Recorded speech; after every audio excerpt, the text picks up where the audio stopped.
করবেন না তো ওই যে সানি দেওলের যে একটা ডায়লগ আছে তারিখ পে তারিখ তারিখ পে তারিখ আম আদমির একটা টোন ছিল, তার জন্য মুভিও হিট হয়ে গেছে। কিন্তু আজ আমি 100% आप और तारीख पे तारीख के ऊपर कोई फिल्म नहीं बनेगा, দরকারও নেই, কারণ এখন আর তারিখ पे তারিখ হই नहीं सकता।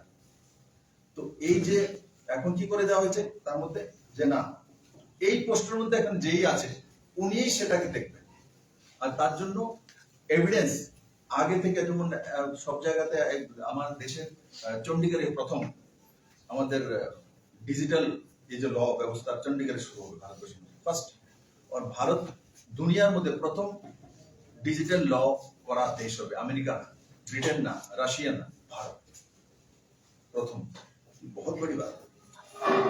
আর তাতে যেমন হিনিয়াস ক্রাইমে অনেক হয় কি পুলিশ যখন কালেক্ট করা হয় কাউকে মার্ডার করতে রেকর্ডিং নেওয়া হয়, তো সেগুলো আবার চেঞ্জ হয়ে যায়, তারপরে উইটনেস নিজের বক্তব্য চেঞ্জ করে দেয়।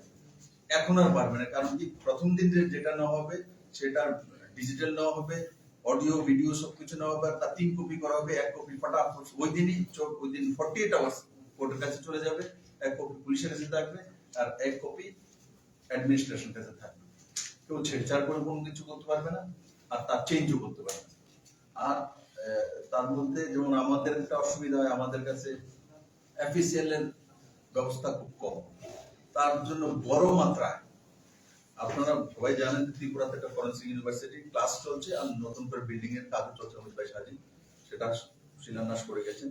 সারা ভারতবর্ষে তার জন্য 70% 75% আমরা ব্যবস্থা করে নিয়েছি, যাতে এফএসএল এর ব্যবস্থা সব জায়গায় হতে পারে, না হলে এই যে ব্যবস্থা আমরা করেছি সেগুলো বাস্তবায়ন হতে পারবে না। তো কুল মিলিয়ে এই যে আইনগুলো আছে এইগুলো সাধারণ মানুষের জন্য রিলিফ নিয়ে আসবে। সাধারণ মানুষকে যখন আগে কোর্টে আর পুলিশি ব্যবস্থা যেভাবে হয়রানি করা হতো, এখন আর সেগুলো কোনো মতেই করা যেতে পারবে না, কোনো কেস পেন্ডিং রাখতে পারবে না, কোনো কেস ডেট দিয়ে বিশেষ করে ডিস্ট্রিক্ট কোর্টে লোয়ার কোর্টে করা সম্ভব হবে না। তাতে সাধারণ মানুষ বড় মাত্রায় রিলিফ পাবে। 1-1.5 বছর পরে আপনারা তার রেজাল্ট পাবেন, এবং আমি আশা করি আজকে আমি যে প্রেস কনফারেন্সটা করেছি 1-1.5 বছর পরে আপনার সমস্ত সাংবাদিকরা বুঝবেন যে যেটা আমি বলেছি সেটা বাস্তবে কোথায় গিয়ে দাঁড়িয়েছে। তো এই লয়ের পরে আমি পার্লামেন্টে ডিসকাশন করেছি, বলিয়েছি। আর আরেকটা বিল যেটার মধ্যে আমি ডিসকাশন করেছিলাম সেটা হচ্ছে কাশ্মীরের যে সিট বাড়ানো আর এসটি এসসি এসটি রিজার্ভেশন, সেটা কাশ্মীর আগে ছিল না। আর কাশ্মীরি পন্ডিতরা ডিসপ্লেস হয়ে এসেছিল, তাদের জন্য কোনো ব্যবস্থা ছিল না, তাদের জন্য রিজার্ভেশন করা হয়েছে সিট, এবং তাদেরকে প্যাকেজ দেওয়া হয়েছে। সেই প্যাকেজ বড় মাত্রায় 5 লাখের উপর কাশ্মীরি পন্ডিতদেরকে ব্যবস্থা করা হয়েছে। এবং কাশ্মীরে জম্মু কাশ্মীরে জম্মুতে সিট মানে কাশ্মীরের সিট বাড়ানো হয়েছে। আগে কি ছিল, কাশ্মীরের সিট অনেক বেশি ছিল আর জম্মুতে সিট কম ছিল। এখন কাশ্মীরের পোর্শনে আর জম্মুর পোর্শনে মাত্র 1 সিটের ডিফারেন্স। তো কি কারণে করা হয়েছে, কেন, আমার মনে হয় না সাংবাদিকদের আমাকে বলতে হবে, ডিটেলস আপনারা অবগত আছেন। তো এইগুলো যে ছিল এগুলোরও অবসান মাননীয় গৃহমন্ত্রী অমিত ভাই সাজি এই বিলের মাধ্যমে করেছে, তাতে পুরো কাশ্মীরের সঙ্গে ন্যায় হয়েছে। কাশ্মীরি আইন ব্যবস্থা তার সরলীকরণ এবং মানুষের জন্য করা হয়েছে, আগে এটা পরিবারের জন্য করা হতো। আর এই বিল পাস করার পর এসসি এসটি দের জন্য অধিকার কাশ্মীরে ছিল না। যারা আপনারা যারা বৈষ্ণবীতে যান খচ্চর চালানোর সময় যারা গুর্জর আছে বা পাহাড়ি আছে, খচ্চর নিয়েছেন আপনাদের নিয়ে চলে যায়, এদেরকে অন্য জায়গাতে এদের জন্য এসসি রিজার্ভেশন আছে, এসটি রিজার্ভেশন আছে, কিন্তু জম্মু কাশ্মীরে ছিল না তাদের অধিকার। এখন তাদেরকে অধিকার দেওয়া হয়েছে এবং তাদেরকে রিজার্ভেশন দেওয়া হয়েছে ফর অ্যাসেম্বলি সিট, স্পেশাল এরাই আসবে তার মধ্যে। আর ডিসপ্লে যারা কাশ্মীরি আছে এরাও আসবে। আর প্লাস যেটা আজকের দিনে আমাদের পিওকে আছে, পাকিস্তান অকুপাই যে কাশ্মীর আছে, আমরা এখনো আমরা মানি কি এটা ভারতবর্ষের অংশ, তার জন্য 24টা সিট আমরা তার মধ্যে সুরক্ষিত রেখেছি। তো ওই 24টা সিট ওই জায়গায় থাকবে। তো যখন এটা চলে আসবে 24 সিটের মধ্যে বিধানসভার জন্য অলরেডি সিট রেখে দেওয়া হয়েছে। তো কারণ কি আমি তার জন্যই কথা বললাম যে এই ধরনের ব্যক্তিত্ব এবং মানসিকতা সম্পন্ন গৃহমন্ত্রী তার আগে আমার মনে হয় না সর্দার বল্লভভাই প্যাটেল ছাড়া কেউ ছিল। তো এই বিষয়গুলো আপনাদের সঙ্গে আমার বলার ছিল। আমি সময় সময় যখনই সুযোগ পাই পাচার করি, স্টার্ট কোশ্চেন হোক, আনস্টার্টেড কোশ্চেন হোক, বিভিন্ন বিলের উপর হোক, সেগুলো সবগুলোর মধ্যে ভাগিদারি আমি ত্রিপুরা জনতার পক্ষে নিভাই। আর আগামী দিনও করবো। তার কপিগুলো আপনাদেরকে আমি দিয়েছি, আপনারা সেগুলো নিয়ে কালেক্ট করে জনতার সঙ্গে তুলে দেবেন, এটা আমি আশা করি। আমাকে কিছু জিজ্ঞাসাগুলো যদি থাকে আপনারা জিজ্ঞাসা করতে পারেন। এখন যে নতুন আইনটা যেটা এসেছে সেটা নিয়ে পাবলিক খুব খুশি, অনেক খুশি, কিন্তু একটা অংশ দেখা যাচ্ছে যারা ট্রাক ড্রাইভার তারা সারা দেশে ত্রিপুরাতেও ওটা নিয়ে বিক্ষোভ দেখাচ্ছে। ওই কিসের এভিডেন্স হিট এন্ড রানের কথা বলছি, hit and run, not that evidence. Hit and রানের অ্যাকচুয়ালি কি আমি জানি, হিট এন্ড রানের ডেফিনেশনটা কি।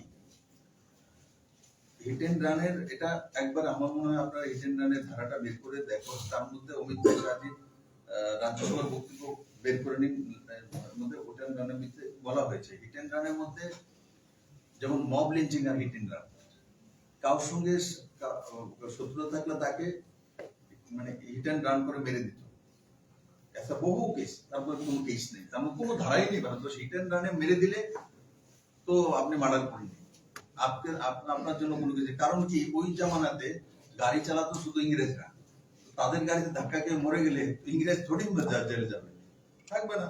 তার জন্য এমন করেছেন, তাদের কোনো লই নেই, পার্সোনাল রাইভেলারির জন্য।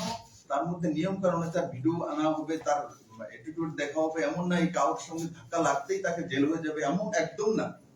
ইনোসেন্ট পার্সনকে কোনোদিনই করা হবে না, যে প্ল্যান মাফিক করেছে। কারণ কি organised crime, hit and run, और বাকি তিনটে আরেকটা হচ্ছে মব লিঞ্চিং, এই তিনটার জন্য ভারতবর্ষে কোনো আইনই ছিল না, কোনো আইন ছিল না। মব লিঞ্চিং কোনো আইন আছে?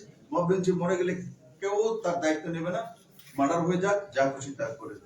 এখন মব লিঞ্চিং এ যদি কাউকে মার্ডার করা হয়, তো মব লিঞ্চিং এ মার্ডার করলে তার জন্য শাস্তির প্রাবধান করে দেওয়া হয়েছে, যাবজ্জীবন কারাদণ্ডের ব্যবস্থা করে দেওয়া হয়েছে। সেটা আগে ছিল না, কারণ মব লিঞ্চিং ভারতবর্ষে শুরু করেছিল মাওবাদী। মব লিঞ্চিং তাদের কায়দা ছিল, তার মধ্যে না কানুন ছিল না, তার জন্য মব লিঞ্চিং করে বড় বড় বিশিষ্ট ব্যক্তিদেরকে মারার ব্যবস্থা করতো, মাওবাদী আন্দোলন, খালনা দিল্লা এইসব নাম দিয়ে।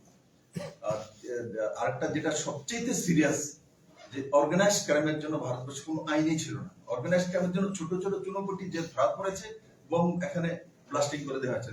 তো কে করেছে? ও ড্রাইভার করেছে, ও রিক্সাওয়ালা করেছে। ওকে ধরে এনে এরপরে কিছু বেশি প্রমাণ পাওয়া যায় না, 6 মাসের জেলে ছাড়তে হবে। এখন অর্গানাইজড ক্রাইমের মধ্যে তুমি লন্ডন থাকো আর তুমি ইউএস থাকো, তার জন্য ব্যবস্থা করা হয়েছে, এবং এর মধ্যে নন ভ্যালুয়েবল সেকশন এবং যাবজ্জীবন কারাদণ্ডের ব্যবস্থা আছে, এবং ইন্টারন্যাশনাল লকে মানে ওকে মানতে হবে, আমাদের দেশের ল হিসাবেই আমরা তাকে পিক আপ করবো, কারণ অর্গানাইজড ক্রাইম করেছে। এবং মূল ব্যক্তি তার উপর সাজা হবে, তার ব্যবস্থা এর মধ্যে রাখা হয়েছে, সেই ইনভেস্টিগেশনের ব্যবস্থাও রাখা হয়েছে। এবং এই যে মানে তিনটা যে বললাম, মব লিঞ্চিং, অর্গানাইজড ক্রাইম আর হিট এন্ড এই তিনটা আগে কোনো আইনই ছিল না ভারতবর্ষের মধ্যে। আমি জানি না, আমার মনে হয় আপনারা জানেন যে ভারতবর্ষে কোনো জায়গাতে একটা ল ছিল না তার মধ্যে। তো এটা তো স্বাভাবিক, এটা তো ভারতবর্ষে আমাদের পক্ষেই ভালো হয়েছে যে ক্রাইম কম করার জন্য। আর দ্বিতীয় বিষয় যে আমাদের ক্রাইম করার পরে কেস আমরা নেই, এফআইআর করার পর দেখি যে কোর্ট থেকে ছুটে যায়, ইয়ে হয় না, কনভিক্টেড হয় না, কনভিকশন রেট। এখন এই আইন চালু হওয়ার পরে কনভিকশন রেট মোটামুটি বরাবরের কাছাকাছি থাকবে কনভিকশন, কারণ আপনি কোনো মতেই তাকে ম্যানিপুলেট করতে পারবেন না। সময়ের সময় আপনি ম্যানিপুলেট করে দেবেন, কোনো উপায় নেই। ফার্স্টে যা এভিডেন্স এসছে একে মানে নাড়াচাড়া করার কারোর কোনো ক্ষমতা নেই, কারণ 48 ঘন্টার মধ্যে তার সমস্ত কিছু হয়ে যায়। আপনি ম্যানিপুলেট করবেন, আপনার কাছে সময় নেই। আর 48 ঘন্টার মধ্যে যে না করতে পারে, তাহলে ওই অধিকারের উপরে কারবাই হয়ে যাবে, কাউকে জিজ্ঞাসা করার দরকার নেই, আপনি আমি তার উপরে অ্যাকশন নিয়ে যাবেন।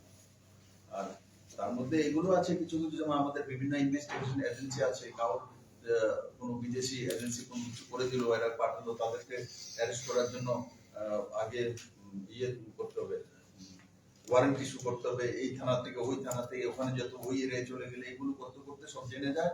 আলটিমেটলি যারা ক্রাইম করে এরা পালিয়ে যায়। কিন্তু এই আইনের মধ্যে এটা আছে, আমাদের ইনভেস্টিগেশন এজেন্সি গুলো ডাইরেক্ট গিয়ে অ্যারেস্ট করতে পারবে, তার ব্যবস্থা তার মধ্যে রয়েছে। কারণ কি না হলে এরা সঠিকভাবে কাজ করতে পারে না, তাদেরকে বিভিন্নভাবে আইনি কেরা করে আটকানো হয়। কিন্তু ওভারঅল যেটা আমি বললাম, এই আইনগুলো কানুনগুলো যে সরলীকরণ করা হয়েছে সেটা গরিবের জন্য করা হয়েছে, আম জনতার জন্য করা হচ্ছে, এতে মানুষের লাভ।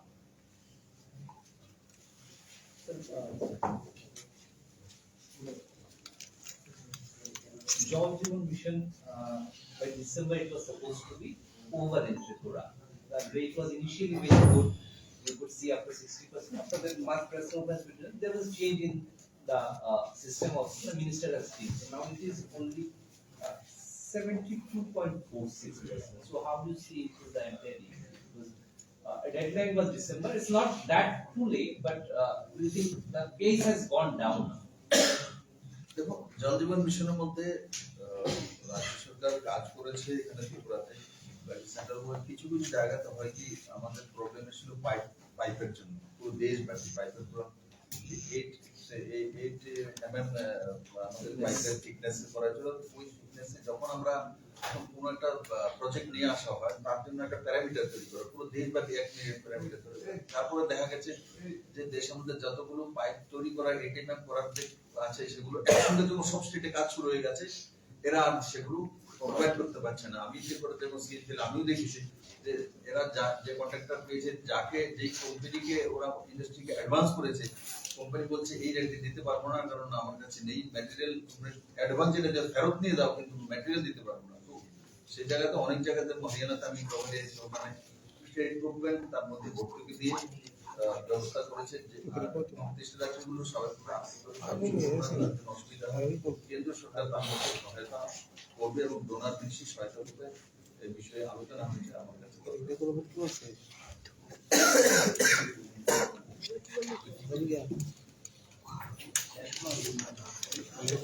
জিনিস